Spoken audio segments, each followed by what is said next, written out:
Was it possible to build an empire on a pile of shifting alliances and the scent of spices? Could a family of 12 sons, each yearning for a patch of land and a name to shout, actually carve out a kingdom in a chaotic corner of the world? Let's just say it started with a very, very ambitious uncle and a whole lot of Norman knights smelling opportunity. The air in southern Italy in the early 11th century wasn't exactly breathable. It was thick with the stench of intrigue, the whispers of betrayal, and the constant, low hum of warring princes.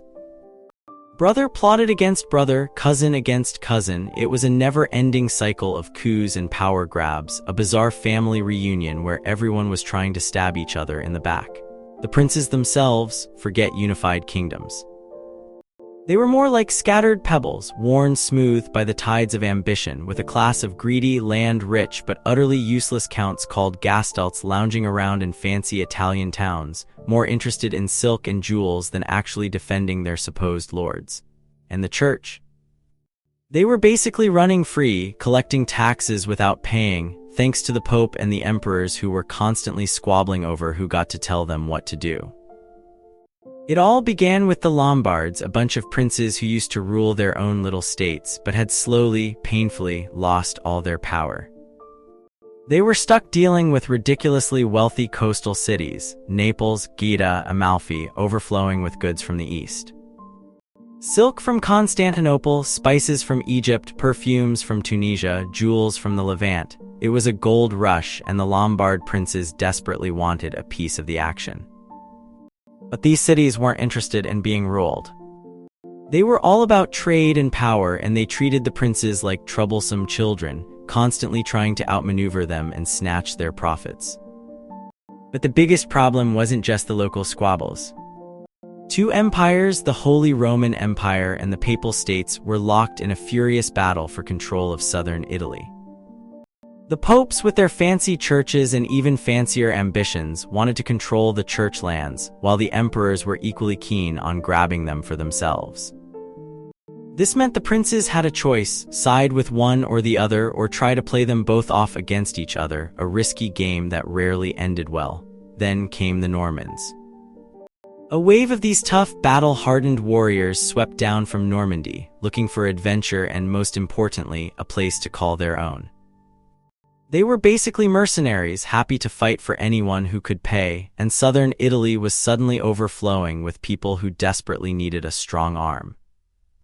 It was like a giant, chaotic job fair, but instead of resumes, they were showing off their swords and shields. Leading the charge was Rainulf Dregnot, a knight who wasn't content with just fighting for someone else.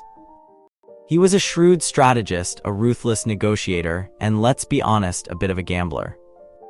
He saw the chaos in southern Italy as an opportunity, a chance to build something new, something bigger than himself, and he wasn't alone. He had a whole army of Norman knights, each with their own ambitions, their own secrets, and their own reasons for wanting to carve out a piece of the Italian pie.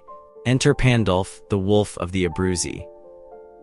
This guy was a master of manipulation, a ruthless politician who'd spent years preying on his neighbors, and he wasn't about to stop now.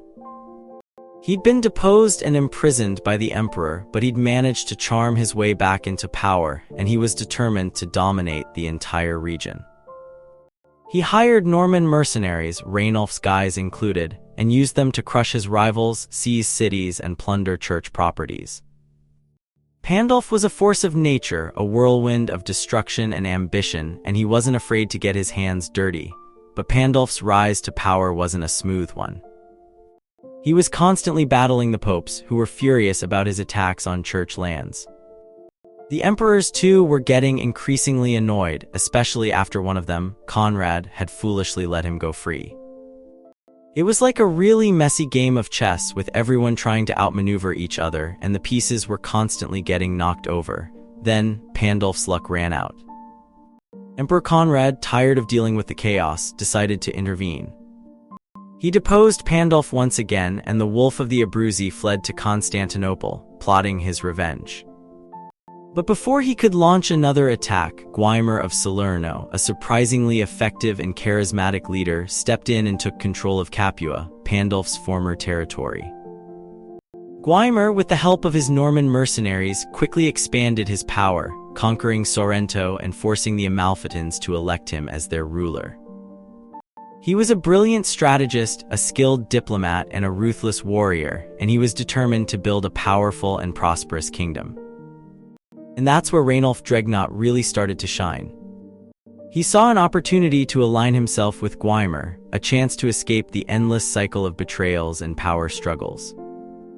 He switched sides, and in doing so, he gained a valuable fiefdom, Aversa, a small town just north of Naples, strategically located near the border with Capua. But Rainulf wasn't finished yet. He was a master of opportunism, always looking for the next advantage, the next alliance. He deserted Guaimar, siding with Sergius, a former ruler of Naples who was seeking to reclaim his throne. This move was incredibly audacious, and it paid off handsomely. Sergius rewarded Rainulf with a title of count and, even more enticing, the hand of his sister in marriage.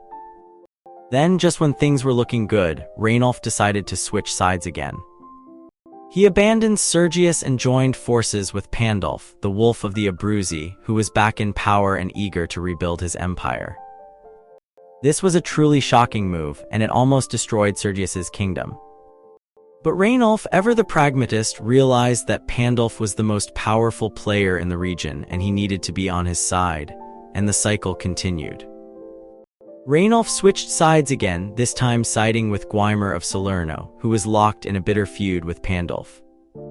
He kept Aversa, expanded it, and continued to amass wealth and power. It was a dizzying series of betrayals, alliances, and power shifts, a chaotic dance of ambition and intrigue, but it wasn't just Rainulf who was involved.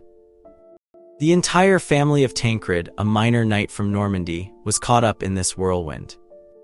Tancred had managed to father 12 sons, a truly remarkable feat in those days. He'd sent his eldest sons, William and Drogo, to Italy, hoping they'd find their fortunes. The family was constantly struggling to provide for its large brood, and the sons were eager to escape the limitations of their small holdings. The Normans weren't just hired swords, they were a family, bound together by blood and a shared ambition. They competed with each other, they plotted against each other, but they also supported each other, sharing resources and knowledge. The success of one brother often benefited the others, and the failures of one could drag down the entire family. Even Serlo, the youngest brother, eventually made his way to Italy, lured by the promise of wealth and adventure. He spent 3 years in exile in England before finally joining his uncles, proving that the family's ambition was truly contagious. The story of the Hauteville family is a remarkable one, a tale of ambition, betrayal, and ultimately success. They started as a small band of mercenaries, but they transformed themselves into the rulers of a vast and powerful kingdom. They built castles, conquered cities, and amassed a fortune, all while navigating a treacherous landscape of political intrigue and shifting alliances. And it all began with a simple question: could a family of 12 sons, each yearning for a piece of the world, actually build an empire on a pile of shifting alliances and the scent of spices? The answer, it turned out, was a resounding yes, but it wasn't a pretty answer. It was a messy, chaotic, and utterly unforgettable story, a testament to the enduring power of ambition, family, and a really, really good sword. So what started as a desperate scramble for survival in a fractured land ultimately blossomed into a dynasty,